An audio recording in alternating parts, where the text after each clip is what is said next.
And then can you talk a little bit about Malcolm, who Malcolm was? Yes, Malcolm is Duncan's son, and he is a good kid, as far as we can tell. Yeah.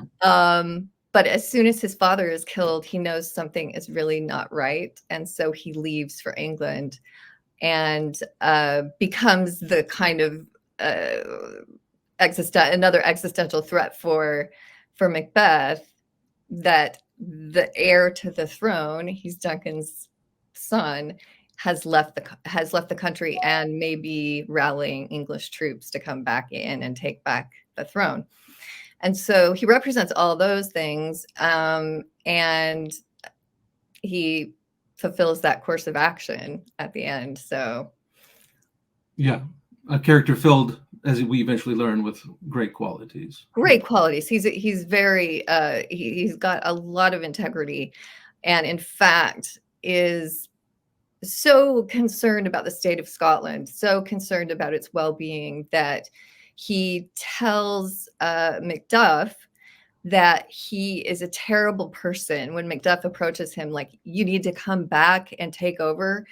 And he says, oh, I'm a terrible person. I would do all sorts of horrible things as king. You don't want me as king. And what he's doing is actually testing Macduff to see if Macduff will go, oh, well, then that's not going to work, right? Yeah. And that is exactly what happens. Eventually, Macduff says, well, then Scotland is lost. I don't know what to do. And then finally, Malcolm says, I'm just kidding. I'm really not any of those things. I've never had sex with a woman. I've never done anything bad. I'm a decent man. And I just wanted to make sure you were too, right? Yeah, yeah. Possesses good qualities. Mm-hmm. Yeah. Mm-hmm. And can you talk a little bit about Macduff? Poor Macduff. Macduff has a rough ride in this play. Macduff also distrusts Macbeth from the get-go, and intelligently, I think, flees the country. But he flees the country without his family, and that's a fatal mistake, because Macbeth, looking to rid the country of any of his enemies, and knowing that Macduff's feelings about him are pretty ambivalent, sends in murderers to kill Macduff's wife and children while he's away in England. And so he's a really tragic figure, but he's also the figure who triumphs by being the one who kills Macbeth.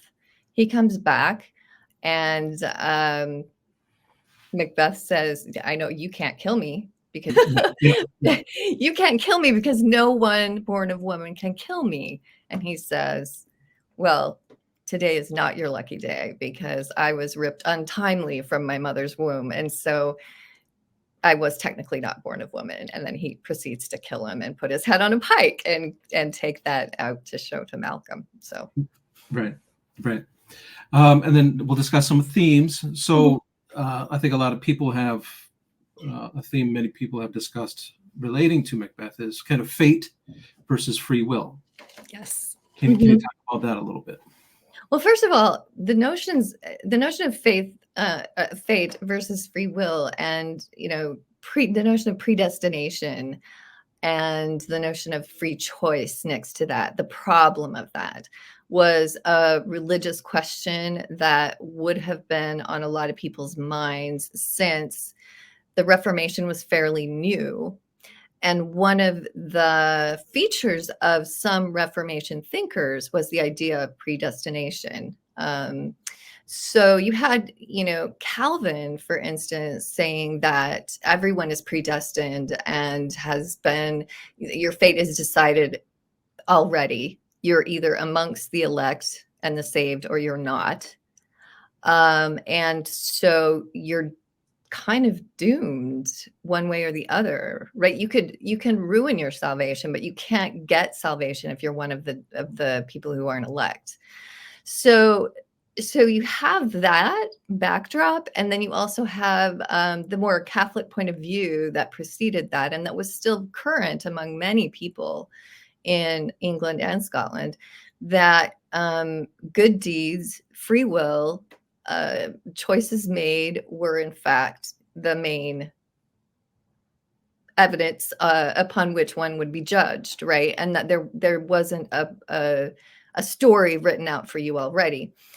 The witches come along and give these prophecies, and the question then becomes, are they there to tell Macbeth something he needs to know? Or are they there to tempt Macbeth to do something that will irretrievably damn him? And how much choice does Macbeth actually have? Could he have waited around, and would he have seen that he became king of Scotland anyway?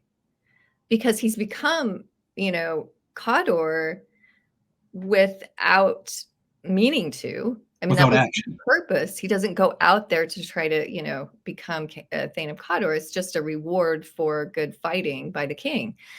And so one has to ask the question, is he fated to become king of Scotland by good means or by ill? Or is that just the carrot that the witches are dangling in front of him to damn him, to convince him to make these terrible choices? We don't know. And that's I think goes back to the philosophical knot of the notion of free will in the first place. If one believes in an all-powerful, all-knowing God, and a God that is also good, then how does it work that God allows evil to happen? And how does it work that we, again, under that rubric, that we get to make choices when isn't God the great decision maker? Isn't God the one who's in charge? And so this is always going to be a question for people of faith, like, what, how do I know how much wiggle room I actually have, and am I fated to do certain things? And so I think that's Macbeth is asking himself those very questions, and so are people in the audience, because of the contemporary situation. Mm-hmm. And intellectually, Macbeth seems to know that evil actions lead to evil results for the person, right? He talks about the cup of evil action. Basically, one has to drink that. Yes. So on some level, he knows that evil action will lead to the person who commits the evil action some sort of evil upon themselves. He does recognize that. Do you think that's correct? I do. I absolutely agree. And he's aware in spiritual terms of what he's done as well. When he starts to get nervous about his power situation, when he starts to be worried about people coming in and taking the throne from him, he says something along the lines of, well, now have I thrown away my greatest treasure, which is his soul, for nothing, because my descendants are not going to be kings. Banquo's are. And that's when he decides to kill Banquo. So, the bad choices just kind of pile up like or a sort of snowball throughout the entirety of the play.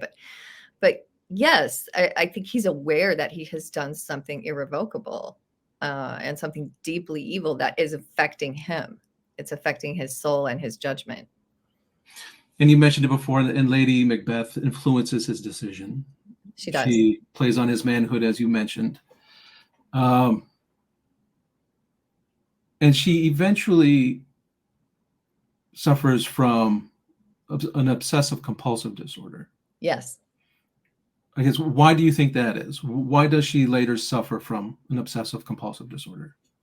Well, if you look at the two of them, Macbeth hesitates, right? He sees that there's this path forward, and she, of course, is encouraging him in that and saying, absolutely, if Duncan is coming to our castle tonight, we are going to kill him. And he's saying, I'm not sure that that's really, why don't we just wait and see if it happens anyway, rather than me doing this terrible, terrible deed. And she says, when you were a man, when you dared do it, you were a man. and now what's wrong with you, that sort of thing. But what's happening there is he's the one with scruples and she's the one with no scruples. She is ready to go. And it's almost like they cross places or change places throughout. So they form this kind of X that she has no scruples at the beginning, but her scruples become these, you know,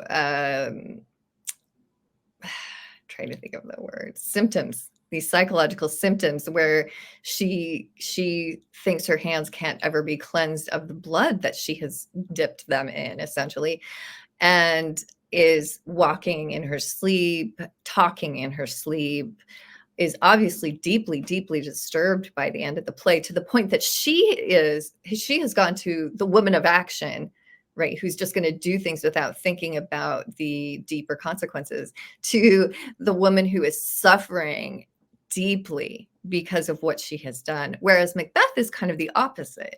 He starts out worrying about the outcome, or worrying about the spiritual import of what they're doing. And by the end of the play, he says, my thoughts be actions or be nothing worth. There will be this much space between what I think and what I do from now on. No more worrying about that. I am steeped in blood so far, he says at one point, that there's no turning back. Yeah, that to go back over would be just as arduous. Exactly. I may as well complete the journey and cross the river of blood that I'm crossing. Yes.